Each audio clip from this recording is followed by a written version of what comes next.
For years, Canada was recognized as the United States' most dependable energy supplier, its largest trading partner, and an often unseen pillar of support for North America. However, this dynamic is shifting rapidly. Donald Trump's newly imposed tariffs have upended Canada-U.S. relations. In response, Canada did not remain passive and instead took an unexpected stance, declaring that if necessary, it would halt electricity exports, essentially turning out the lights. Such a severe energy restriction is unprecedented in North America. The leader of Ontario, a key Canadian province, has even warned about cutting off electricity exports to the U.S. in retaliation. Regarding the supply of critical minerals and power to the U.S., Trump recently decided to suspend the 25% tariffs on Canada and Mexico. From the start, Canada argued that these tariffs harmed American businesses and consumers. Is this escalating tension pushing two longtime allies toward a trade war? By threatening to cut electricity exports, is Canada firmly standing its ground against Trump's tariff policies? Once regarded as close partners, these two nations now find themselves on the edge of confrontation. If Canada truly cuts off electricity exports, neighboring U.S. states could face power shortages. This report delves into the behind-the-scenes developments and the potential repercussions of this dramatic shift. Canadian officials have made bold statements, warning that they are prepared to turn off the lights in response to ongoing trade tensions. These remarks mark one of the most startling moves in North America's evolving trade conflict. Once viewed as unwavering allies, Canada and the U.S. now seem willing to push each other to the breaking point. The 25% tariffs imposed by Donald Trump on Canada and Mexico disrupted key industries, including steel and aluminum, throwing economic relations off balance. In response, Canada has signaled that its patience has run out, declaring that it will no longer tolerate these measures, an escalation that has intensified over the past 2 weeks. Headlines in both Canadian and American media have been dominated by a pressing question. Could Canada actually stop exporting electricity to the U.S.? While some see this as a mere threat, others believe Canada may go as far as cutting power without warning. The situation escalated during a press conference in Ontario on Sunday, March 2nd, 2025, when Premier Doug Ford made a bold statement that shook the political landscape. He warned that if the Trump administration continued to impose unfair tariffs, Canada would use its strongest bargaining tool, the possibility of halting electricity exports. The option is on the table, Ford declared. I'll do it with a smile on my face if necessary. Ford went further, even specifying a potential deadline. As of March, exact date, we will play by the rules, but no one should test our patience, he stated. His words had an immediate impact, as Canada's electricity exports to the U.S. represent a significant share of the energy market. According to Natural Resources Canada, this move could have major consequences for both nations. Canada exported an estimated 65 terawatt-hours of electricity in 2024, with approximately 90% of it going to the United States. If Ottawa decides to halt these exports, the phrase turning off the lights would not be an exaggeration. On the evening of the same day, a source close to Prime Minister Justin Trudeau made a significant statement, noting that Trudeau has been exploring various responses to the Trump administration's tariffs, electricity being just one of them. The source also warned that the U.S. should not underestimate Canada's leverage in this trade dispute. These remarks highlighted Canada's crucial role in supplying electricity to northern U.S. states. Regions like New York and Vermont, for example, are heavily dependent on Canadian hydroelectric power. Official data from 2023 shows that U.S. electricity imports from Canada were valued at approximately $2.3 billion. This low-cost, clean energy helps many American families manage their electricity bills. If Canada were to cut off this supply, consumer costs could skyrocket, and some areas might even face power shortages. On March 3rd, 2025, the Trump administration responded with a different approach. At a noon press briefing, a White House spokesperson emphasized that Canada is our close ally and friend, while defending the tariffs as necessary for national security and fair trade. The spokesperson also made it clear that the U.S. will not back down despite threats of retaliation from Canada. Meanwhile, Trump is scheduled to address Congress on March 4th, 2025, where he is expected to continue justifying his trade war policies. On the same day, a news article titled, "Trump Prepares to Address Congress After Criticizing Trudeau for Retaliatory Tariffs," was published. The report suggested that senior White House advisors had cautioned Trump against further escalating tensions with Canada, warning that doing so could lead to power shortages in Midwestern states. Despite these warnings, Trump remained firm, stating that tariffs are our most effective weapon to protect U.S. interests. He also announced that starting April 2nd, The U.S. would impose reciprocal tariffs on imports from any country that enforces duties on American goods. But can Canada realistically follow through with such a drastic move? While Ontario Premier Doug Ford and other Canadian politicians have made bold statements, a complete blackout is not an immediate or simple option. Energy analysts point out that Canada's electricity transmission network is deeply integrated with the U.S. grid, supported by years of cross-border cooperation and infrastructure development. Cutting power entirely isn't as straightforward as flipping a switch. However, alternative strategies, such as intermittent supply reductions or lowering hydroelectric dam output, are certainly feasible and could still create significant disruptions. Patterson referenced 2023 data, highlighting that Canada's electricity exports to the U.S. are valued between $2.30 and $2.5 billion annually. This revenue is a crucial financial resource for provinces like Ontario and Quebec. However, if tensions escalate, Ottawa may be willing to forego this income in an effort to pressure the U.S. While such a move would also hurt Canada economically, experts suggest that it serves more as a diplomatic bargaining tool than a definitive action. Historically, energy has been a powerful weapon in international relations. Ontario Premier Doug Ford reinforced this notion on March 6, 2025, stating, "I'll do it with a smile on my face," signaling his willingness to leverage this threat. Ford argues that Trump's 25% tariffs on Canadian goods are entirely unjustified and suggests that if the U.S. restricts Canadian exports, such as agricultural products, Canada has every right to retaliate with energy supply cuts. Ford made it clear that Canada won't hesitate to cut off your vital electricity sources. He further stated that beyond electricity, Canada could also restrict the export of essential raw materials like nickel and steel. Many products manufactured in Ontario's factories are integral to U.S. industries, meaning that a disruption in supply would negatively impact both American manufacturers and Canadian exporters, creating what some analysts view as a lose-lose scenario. This potential move is one of the strongest responses to Trump's 25% tariffs on Canada and Mexico, which took effect at the start of 2025. According to the U.S. Department of Agriculture, Canadian steel, aluminum, and agricultural products are now subject to tariffs ranging from 25% to 30%, threatening trade volumes between the two nations. In a press release on February 1, 2025, Prime Minister Justin Trudeau condemned the tariffs, calling them unacceptable. He urged the U.S. to immediately withdraw these heavy tariffs, warning that Canada would retaliate in multiple sectors if necessary. "We must defend ourselves. This is an attack on the livelihoods of Canadians," Trudeau stated. His remarks, published on the Prime Minister's office website, signaled the beginning of Ottawa's search for a response. By early March, the idea of cutting electricity exports had emerged as a key component of Canada's strategy. But if this drastic measure were taken, the big question remains: who would be most affected by a blackout?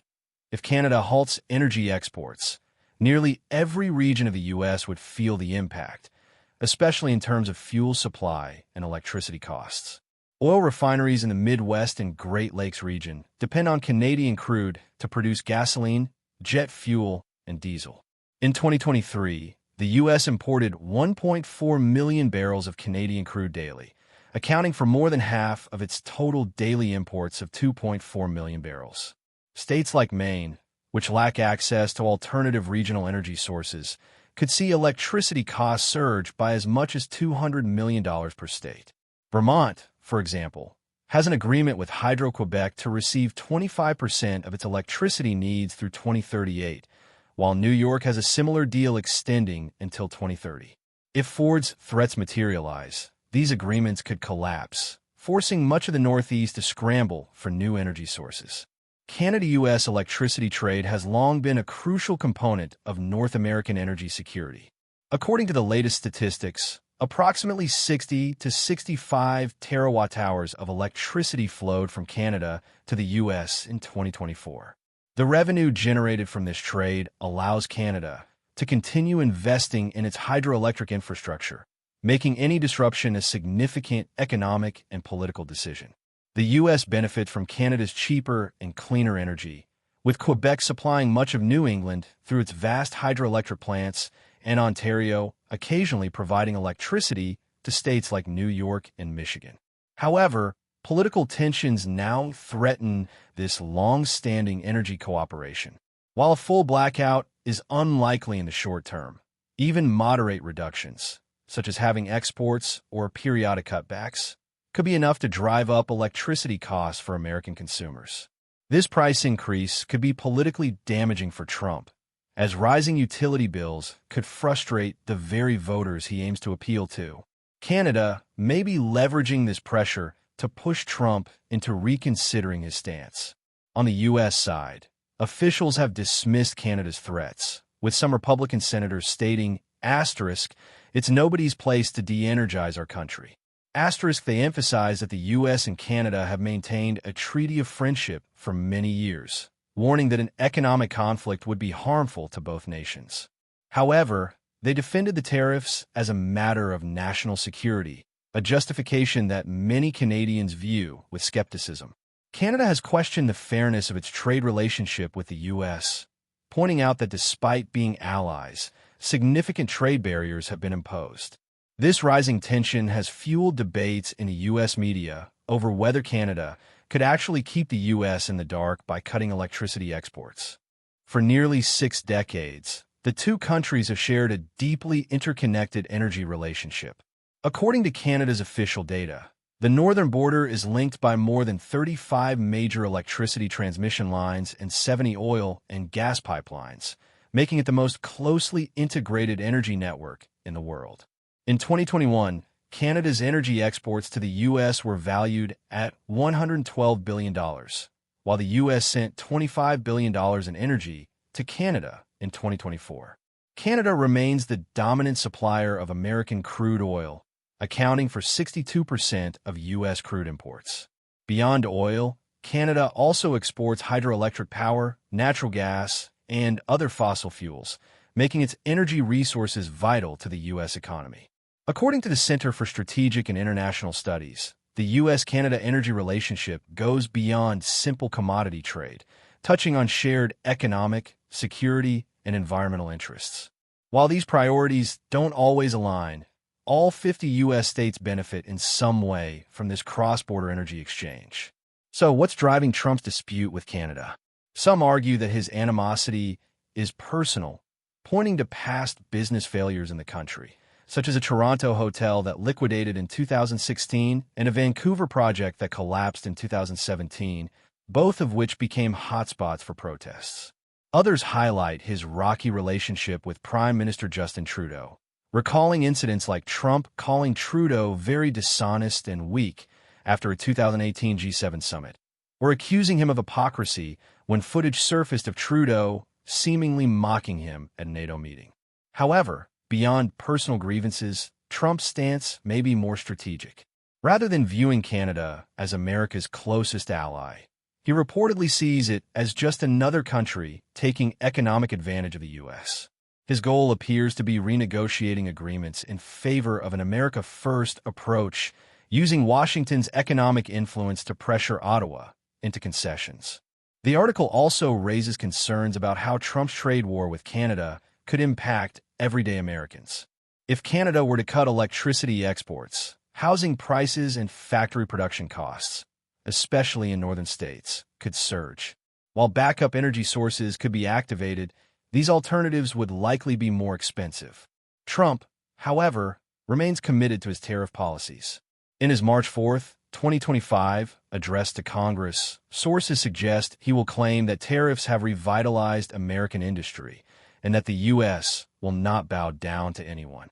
Political analysts argue that Canada's threat to cut power may have started as a bluff but could turn into reality.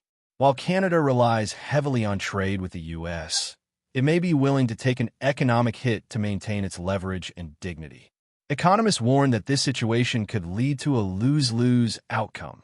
Trump's tariffs squeeze Canada, while Canada's retaliation raises electricity costs for U.S. consumers and industries, potentially causing political backlash at home.